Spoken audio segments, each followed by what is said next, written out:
Hey, welcome back. My name is Sushant Satish, and I'm your trainer for this Power Platform Fundamentals PL 900 certification course. In this video, we're going to do a quick knowledge check on the things what we have learned at Module 4.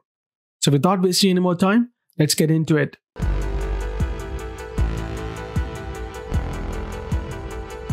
Let's look at the question number 1. To secure and administer Power Automate, you can use what resources? Is it download the Power Automate Administrator application? No. Is it Power Automate is only administrated via the web portal? Absolutely not. So the correct answer is Power Automate can be administered on the web via PowerShell or even by building flows. Power Automate provides the online admin portal, PowerShell commandlets, and flow actions for managing Power Automate. This gives you complete flexibility for your Power Platform administration. Let's look at question number 2. Where do you find flow templates? So the correct answer is directly from the Power Automate builder websites. When you create a flow, you can choose to start from a template. There you can browse for templates or use search to find just the right template to begin your project. How can data sources be used with Power Automate? Is it Power Automate can only connect to Microsoft data sources such as Office 365 and Azure? No, it can do more. Is it Power Automate require you to build custom connectors to access external data? No, it has both custom and pre-built templates. So the correct answer is Power Automate can connect to data sources using one of the 275 plus pre-built connectors or by building your own custom connector. Power Automate allows you to automate business processes wherever your data lives. Let's look at question number 4. One of your colleagues would like to set up a flow to write an item to a SharePoint list when they receive an email from their boss. Which of the following would get them started? Is it create an instant flow and set the trigger to when an email is received? No.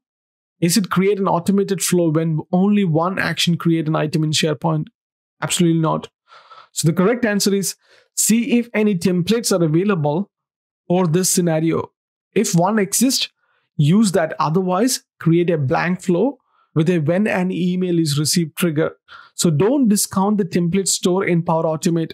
More often than not, someone has already solved this problem before. However, if they haven't, you can just create a new flow and use an appropriate trigger to achieve your goal. Let's look at question number 5. Your department would like to set up an approval system for items that are being written to a SharePoint list. You have been assigned the task of creating the system. Using flow, what's the best approach? So the best approach is generate an approval flow from the built-in SharePoint approvals functionality on your SharePoint list. SharePoint built-in approval flows are great, and using the information in this module, you can set them up quickly and easily. Let's look at question number 6. Your organization has started using lots of approval flows, and users are complaining that they have too many approvals to keep track of. They don't want to know what is approved and what is still pending their approval.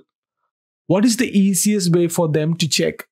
So easiest way for them to check is to have the users navigate to the approval center in Power Automate. In the approval center, users will be able to view their outstanding approvals as well as the approval history in a much easier to read platform. All the approvals that require that user's interaction will be available through the approval center. Let's look at question number 7. One of your colleagues would like to post information about SharePoint items that have been approved to Twitter. Is it possible? If so, how would you do it? Yes, it is absolutely possible. And he can create a flow to monitor his SharePoint list for approved items and then tweet the details. Alright, so that concludes Module 4 Knowledge Check. In the next video, we are starting a brand new module, Module 5. And the first lesson we are going to learn is Power BI Overview. So I will see you on the next one. Till then, take care.